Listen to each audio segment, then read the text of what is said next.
Ladies and gentlemen, welcome to the Fantasy Friday Rundown. It is me, your boy, Zachy Sports, and football is so close to being back, I can almost feel it.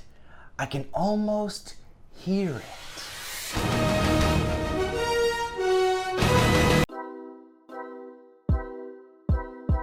This week, it was revealed that Tom Brady played the entire last season on a torn MCL, and he still managed to throw for 40 touchdowns. Tom Brady is not a human, he is a cyborg. There was a period of time where it seemed like he was on decline, and he went off and won 4 more Super Bowls. You wanna know what Tom Brady is doing right now? Tom Brady is somewhere in Sweden, near whatever their version of Planned Parenthood is, just absorbing stem cells one by one, so that he can play in the NFL till the end of time. I'm wondering if I could check my fantasy team.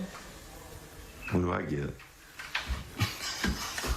I already know, Jack. Everything comes at a cost, bud. Guess what? Those stem cells are gonna work. You're gonna get Tom Brady at the end of your draft. He's gonna feed Godwin. He's gonna feed Evans. Everyone's gonna have a good season. He's gonna throw 56 touchdowns. They're gonna win another Super Bowl, and Tom Brady will torture all of us, every tortured fan base, for the rest of our lives.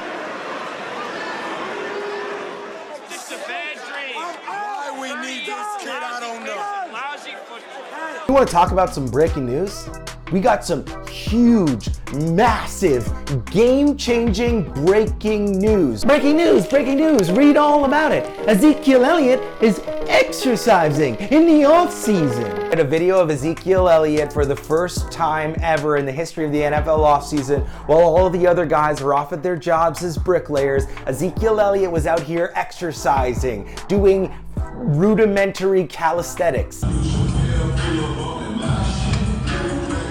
Football writer Greg Rosenthal, who built Roto World brick by brick, once said that the best value you can get for a fantasy player is a really talented player coming off a bad season, and Ezekiel Elliott fits that mold. There was a lot of chaos with the Cowboys losing Dak Prescott and having injuries on their offensive line.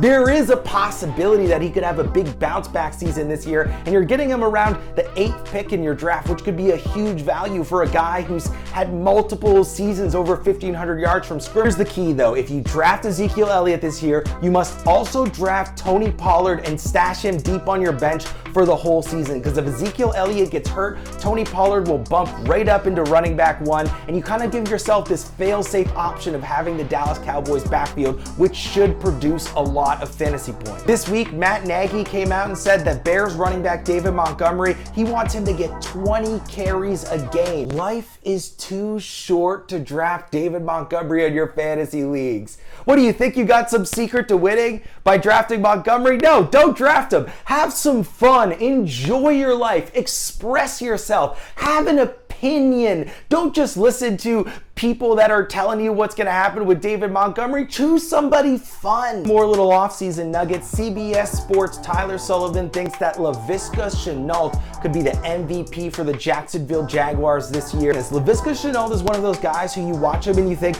that's just a good football player. He's just good at football. And sometimes that's enough. And reports out of Patriots camp are that Damian Harris, the former Alabama running back, is the surefire #1 option in that offense. And I'm buying this one too. This is being drafted after guys like James Conner, David Johnson, and Ronald Jones. Damian Harris has a much higher upside than all of those guys. He can take over that backfield, and Belichick is willing to go bell cow if the guy is really good. Averse to having a feature back?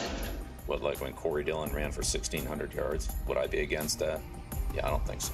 And finally, after 18 years of being an NFL quarterback, Ben Roethlisberger has decided he's gonna try having a good diet and eating well. Now, a lot of people wanna go and criticize Ben Roethlisberger for it. He says his diet is better than Tom Brady's right now, which I don't know how that's possible. Tom Brady's diet is, the stem cells of unwanted children. I'm not gonna trash Ben Roethlisberger for this. I do the same thing every weekend. Every weekend I drink 200 beers, eat 13 pounds of chicken wings and a pizza, and by Sunday I'm like, you know what? Starting Monday, the diet begins. I'm all focused on working out and exercising, and things are gonna be great. And by Tuesday, I am back to ordering McDonald's, Uber Eats, and I think there might be a chance that Ben Roethlisberger does the same thing. It's my chair, big fella. You can have a seat right there. Appreciate it. You can't tell the butt indentations I have in my chair.